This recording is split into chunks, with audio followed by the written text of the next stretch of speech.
আচ্ছা, আপনার শ্বশুরের নাম কি? এটা কি ফানি কোশ্চেন না বিপদে ফেলাই দিলেন রে ভাই? তো ভাই ঠিক আছে, ওকে। না না, ঠিক আছে, থ্যাংক ইউ ভাই, থ্যাংক ইউ। আরে ঠিক আছে।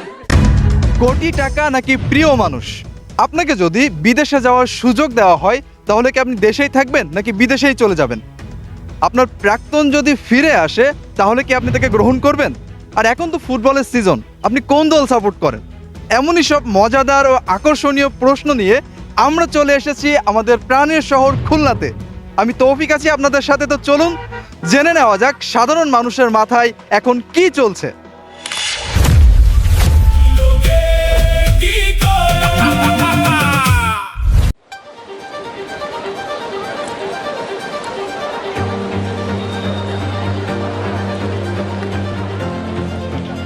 হ্যালো ভাই, ভাই একটু দাঁড়ান।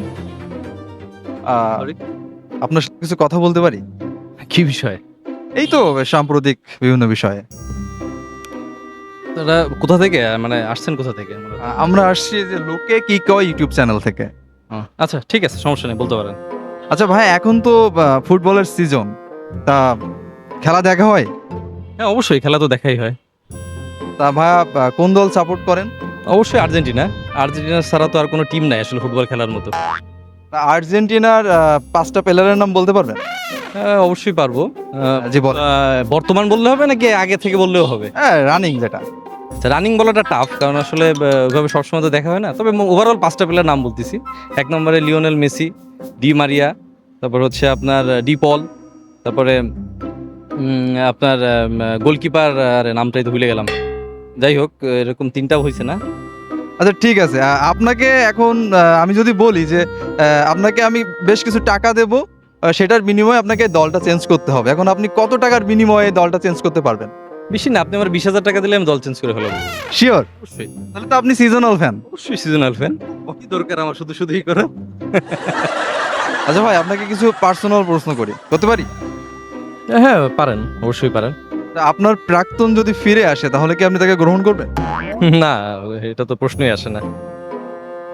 আচ্ছা, আপনাকে আরেকটা প্রশ্ন করি, সেটা হচ্ছে বর্তমান বাজারে একজন মানুষের বিয়ে করতে গেলে তার মাসে কত টাকা আয় থাকা দরকার? আসলে ডিপেন্ডস আপনার কত টাকা আয় থাকতে হবে। অনেকে তো আছে আপনার মনে করেন যে সে অনেক বড় বিজনেসম্যান, ভালো চাকরি করে, তারপর বিয়ে করতে পারতেছে না। আবার দেখেন যারা খেটে খাওয়া মানুষ, রিক্সাওয়ালা, ভ্যানওয়ালা, তারা বিয়ে করতেছে। অনেকে 1টা 2টা 3টাও বিয়ে করতেছে, আর অনেকে 1টাও বিয়ে করতে পারেন। তো এটার সাথে টাকার সাথে বিয়ের কোনো সম্পর্ক নাই, যে আপনার আসলে কত টাকা থাকা প্রয়োজন বিয়ে করতে হলে। মোটামুটি চলতে পারেন, এরকম হলেই বিয়ে করা যায়। ঠিক আছে। আচ্ছা, আপনাকে যদি একদিনের জন্য দেশের প্রধানমন্ত্রী করে দেওয়া হয় তাহলে আপনি কোনটা পরিবর্তন করবেন? দেশের কোন অবস্থাটা পরিবর্তন করবেন? এটা খুব কঠিন প্রশ্ন। আমি মনে হয় না দেশের কোনো কিছু পরিবর্তন করব। আমি সব টাকা পয়সা নিয়ে আমি একবার পলায় চলে যাবো দেশ থেকে। এইটা করবেন? আর দেশের কি হবে তখন? না, আমরা জন্মের পর থেকে তো এটাই দেখে আসতেছি যে আমাদের প্রধানমন্ত্রী যারা আসে তারা এই করে। তা আমারও টার্গেট ওইটাই, আমি ওইটাই করবো, কারণ আমি তো ওইটাই দেখি বড় হচ্ছি। যখন যদি দেখি যে নতুন কিছু হচ্ছে, নতুন কেউ কোনো চেঞ্জ করছে, তখন ওইটা মাথায় তো এটাই আসবে যে টাকা পয়সা সব নিয়ে এটাই বিদেশ চলে যাবে। আর আপনাকে যদি একদিনের জন্য বিদেশটা চলেই যাবেন, তাই তো? তাহলে যদি দেশ থেকে বিদেশে যাওয়ার সুযোগ দেওয়া হয় তাহলে বিদেশে চলে যাবেন? অবশ্যই অবশ্যই। ভাই, একটা মজার প্রশ্ন করতে পারি? হ্যাঁ অবশ্যই। মজা ফান ভাবে নিয়ে। হ্যাঁ শিওর। আচ্ছা, আপনার শ্বশুরের নাম কি? এটা কি ফানি কোশ্চেন না বিপদে ফেলাই দিলেন রে ভাই? এই যে বলেন শ্বশুরের নাম জানেন না? একটু মনে করতে হবে ভাই, একটু ফোন দিয়ে শুনি। ভিডিও যদি ভাবি দেখে তাহলে আপনার কি হবে?